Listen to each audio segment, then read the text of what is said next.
નમસ્કાર દોસ્તો, શ્રાવણ મહિનાના પવિત્ર સોમવારે સોમનાથ મહાદેવના એક પ્રાચીન મંદિરમાં બનેલી આ સત્ય ઘટના. મધરાતથી જ આકાશમાં કાળા ડિબાંગ વાદળો ઘેરાયેલા હતા અને ધીમો વરસાદ પડી રહ્યો હતો. પૂર્વ દિશામાં હજુ સૂરજ ઉગ્યો ન હતો. ત્યાં જ ગામના શિવાલયમાં ભક્તોની ભીડ જામવા લાગી હતી. શ્રાવણનો ત્રીજો સોમવાર હોવાથી મંદિરને આસોપાલવના તોરણો અને સુગંધિત ફૂલોથી શણગારવામાં આવ્યું હતું. ચારેય બાજુ હર હર મહાદેવ અને ઓમ નમઃ શિવાયના નારા ગુંજી રહ્યા હતા. વાતાવરણમાં કપૂર અને અગરબત્તીની દિવ્ય સુગંધ પ્રસરેલી હતી. આ જ ભીડમાં ગામના એક ધનવાન વેપારી મગનલાલ શેઠ પણ લાઈનમાં ઊભા હતા.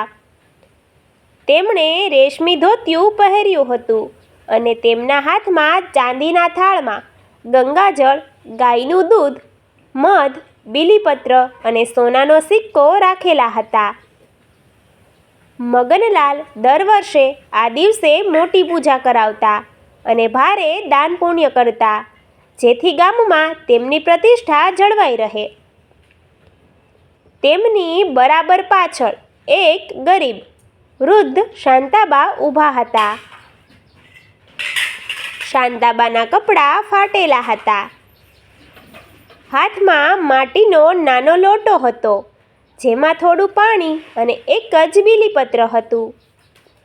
મગનલાલે પાછળ ફરીને શાંતાબા તરફ જોયું અને નફરતથી પોતાના રેશમી વસ્ત્રો આઘા કરી લીધા. રખેને કોઈ ગરીબનો સ્પર્શ તેમને અપવિત્ર કરી દે. બરાબર સવારે 6 વાગ્યે પૂજારીએ ગર્ભગૃહના દ્વાર ખોલ્યા. શંખનાદ અને ઝાલરના અવાજથી મંદિર ગુંજી ઉઠ્યું. લોકો દર્શન કરવા માટે એકબીજાને ધક્કા મારવા લાગ્યા. મગનલાલ પોતાના પૈસાના જોરે લાઈન તોડીને સીધા શિવલિંગની નજીક પહોંચી ગયા.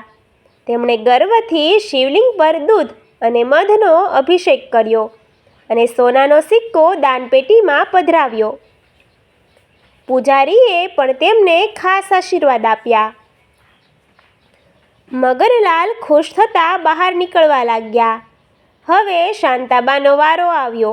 તેમણે સાચા હૃદયથી આંખો બંધ કરી ભોળાનાથને યાદ કર્યા અને જેવું માટીના લોટામાંથી જળ ચડાવવા હાથ લંબાવ્યો, ત્યાં જ એક અકલ્પનીય ઘટના ઘટી.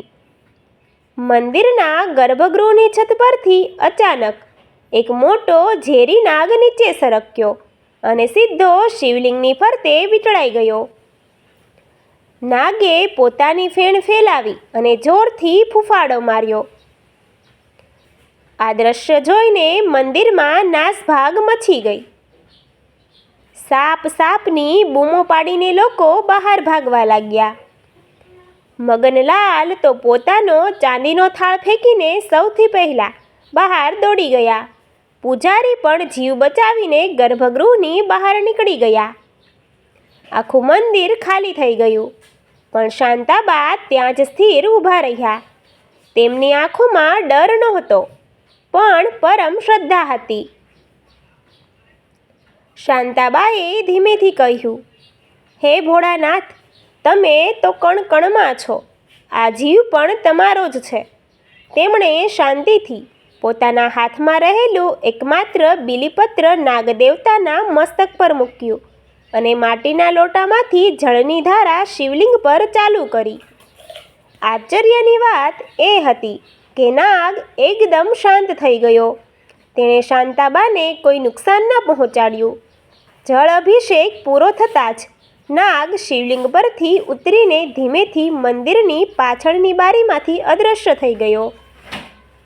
બહાર ઊભેલું ટોળું બારીમાંથી આ બધું જોઈ રહ્યું હતું. શાંતાબા જ્યારે બહાર આવ્યા ત્યારે આખું ગામ તેમના ચરણોમાં નમી પડ્યું. મગનલાલ શેઠનું માથું શરમથી ઝૂકી ગયું. તેમને સમજાયું કે ભગવાન સોનાના સિક્કા કે અહંકારથી નહીં, પણ સાચા અને પવિત્ર હૃદયની ભક્તિથી પ્રસન્ન થાય છે. શ્રાવણના એ સોમવારે મહાદેવે ભક્તોને સાચી પૂજાનો પાઠ ભણાવ્યો હતો. Thank you. હર હર મહાદેવ.